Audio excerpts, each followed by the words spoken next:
eu quero retornar um pouquinho o que eu comentei na aula passada. Bom, na aula passada a gente falou a respeito de indústria e de urbanização. Falei do crescimento da indústria, que foi essencial para o Brasil, das indústrias de base. Falei muito a respeito do aglomeramento urbano que houve, porque as pessoas elas saíram do campo e vieram rapidamente para a cidade, e principalmente na região sudeste, fazendo com que houvesse aglomerados. Esses aglomerados vão estar diferenciando essas cidades. Por exemplo, você pode acompanhar aí no livro de você na página 76, que vai falar um pouco sobre a hierarquia dessas cidades. Essa hierarquia, o que acontece? A gente vai ter a questão das metrópoles, capitais regionais, capitais sub-regionais e centros de zona. Vai acontecer que uma vai exercer uma influência maior sobre a outra. A gente fala também sobre a questão das metrópoles e das megalópolis, que eu posso citar Rio de Janeiro e São Paulo. Outra coisa também muito comum que a gente observa é a questão da conurbação. Por exemplo, é como se fosse a junção de 2 ou 3 cidades. Em São Paulo, por exemplo, existe o ABC Paulista, que é como se fosse um complexo de 3 grandes cidades que são próximas umas às outras e são interligadas. Assim sendo, eu não sei onde inicia e onde termina essas cidades. Aqui, por exemplo, na nossa região, Piauí, por exemplo, quando eu saio de Cristino Castro, a gente tem um grande período de vegetação, grande parte que você fica com bastante vegetação naquela BR. Depois nós entramos no perímetro urbano aqui de Bom Jesus. Nessas cidades que existe a conurbação, eu não sei onde inicia uma e onde termina. O limite ele passa a ser já não claro, ok? Bom, agora a gente vai iniciar o nosso capítulo 5, que fala a respeito das regiões do Brasil. O que é regionalização, professora? Bom, a regionalização, sobretudo, é agrupar com características semelhantes. Olha o slide. A divisão de um espaço ou território em unidades de áreas que apresentam um certo número de características que as individualizam.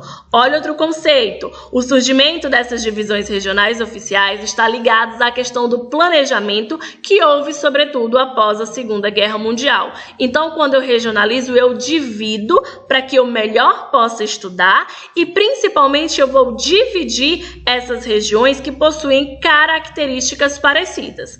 Outro conceito, as divisões regionais, elas surgiram como forma de facilitar o planejamento regional e a integração nacional. É uma ferramenta essencial usada pelo governo. Pessoal, olha só, essa regionalização, lembra que eu disse que eu vou dividir para melhor estudar? Isso é fundamental para planejar. Quando o governo, essas instituições, ou o IBGE, que é o Instituto Brasileiro de Geografia e Estatística, ele vai fazer algum levantamento, ele de fato vai usar essa regionalização para diferir uma região da outra, um limite do outro. Ó, a divisão de 1940. Nesse período, o Brasil só tinha 5 regiões, que eram o Norte, Nordeste, Leste, Sul e Centro-Oeste. Como que ocorria essa divisão? Ela era baseada no conceito de região natural, divisão regionais fundamentadas em elementos naturais como clima, relevo e vegetação. Pessoal, eles dividiam baseado nos elementos naturais que era feito a caracterização e a partir disso dividia-se para melhor estudar. Existiam estados membros que deveriam ser encaixados nas grandes regiões. O resultado, nós tínhamos pouca unidade natural dessas regiões. Observem no mapa conforme a legenda. Bom, como que ocorreu a regionalização de 1970? Ela vai ser baseada no conceito de regiões homogêneas. É uma combinação de aspectos naturais e econômicos com predomínio do segundo elemento sobre o primeiro. Nessa regionalização aqui de 70, o fator econômico ele vai se sobrepor aos fatores naturais, diferentemente da anterior.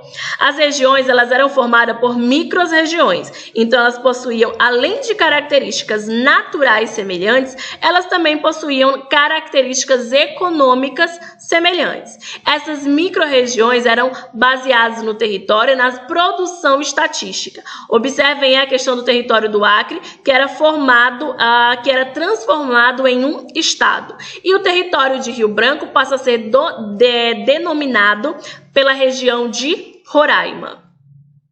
Outra característica, observem que o mapa, conforme vai se passando os anos e essa divisão, ele vai assumindo um formato e logo limites diferentes. Por exemplo, a de 1990, baseado nas macro-regiões, que é uma combinação de elementos tanto demográficos quanto econômico e natural. Observa que a gente não vai mais classificar segundo elementos naturais e também não mais baseado segundo elementos econômicos. Agora entra também a questão da demografia, que é a ocupação populacional. Baseado nisso, a gente vai ter a divisão do território nacional em micro-regiões. E agora os centros urbanos, eles passam a ser a questão dominante para que haja essa divisão. Os territórios de Roraima e Amapá são transformados em estados, há a criação do estado do Tocantins e é uma divisão regional oficial que nós utilizamos atualmente. Observem no mapa, que é o mapa que nós utilizamos hoje. Região norte de verde, a região nordeste está aí de rosinho claro, a região centro-oeste está caracterizada pela cor roxa, a região sudeste está caracterizada pela cor nude e a região sul caracterizada pela cor amarela. Bom, a partir disso, o geógrafo Pedro Pinchas, ele começou a criar a questão de complexos regionais ou regiões geoeconômicas. Bom, devido à incapacidade da divisão oficial traduzir o processo de integração e modernização nacional, houve a necessidade de ter grandes centros geoeconômicos. Os complexos regionais, eles refletem os resultados da integração econômica promovido pela concentração industrial do Sudeste. Lembra que capítulo passado a gente bateu muito na questão industrial que está associado à urbanização? Bom, esse período, a industrialização, ela vai ser essencial para que nós venhamos a ter pontos econômicos. Outra coisa, os limites dos complexos não são os limites políticos administrativos. Gente, nessa classificação, nessa regionalização, os limites territoriais, eles vão ser diferentes. Prestem atenção, na próxima tela eu vou mostrar o mapa. Outra coisa, a gente só tem somente 3 complexos, que é o da Amazônia, o Nordeste e o Centro-Sul. Observem aí que os limites dos estados é diferente dos limites geoeconômicos. A região amazônica está de verde, Nordeste azul e Centro-Sul está completamente integrado, vai estar de amarelo. Observem, por exemplo, o estado de Minas Gerais. Observem que o norte de Minas ele foi colocado na região Nordeste, porque as suas características naturais, climáticas e até mesmo econômica, ela parece muito mais com a região Nordeste nessa regionalização do que de fato com a região Sudeste. Bom, as regiões geoeconômicas e esses complexos regionais. O complexo da Amazônia, existe essa questão da fronteira da expansão econômica nacional e problemas entre desenvolver e preservar o maior bioma do planeta, que ainda assim é um problema da atualidade, porque como que eu posso trazer um desenvolvimento para esse complexo, mantendo a sustentabilidade, fazendo com que essa região continue a ser preservada? Outro complexo que nós temos é o Nordeste, região com piores índices de desenvolvimento humano do país e hoje vive um acelerado crescimento econômico em alguns estados. Ou seja, é um desafio levar crescimento, desenvolvimento, expansão para uma região que é marcada pela pobreza e pela desigualdade econômica. Outro complexo é o Centro-Sul, que é o coração econômico do Brasil. Nessa região, como eu mostrei no mapa anteriormente, a gente vai pegar a região Sudeste, Centro-Oeste e parte da região Sul, parte da Sudeste e a região Centro-Oeste. Bom, vai representar a integração do Sudeste, principalmente da indústria, com a região Sul, que é uma grande fronteira agrícola e também industrial.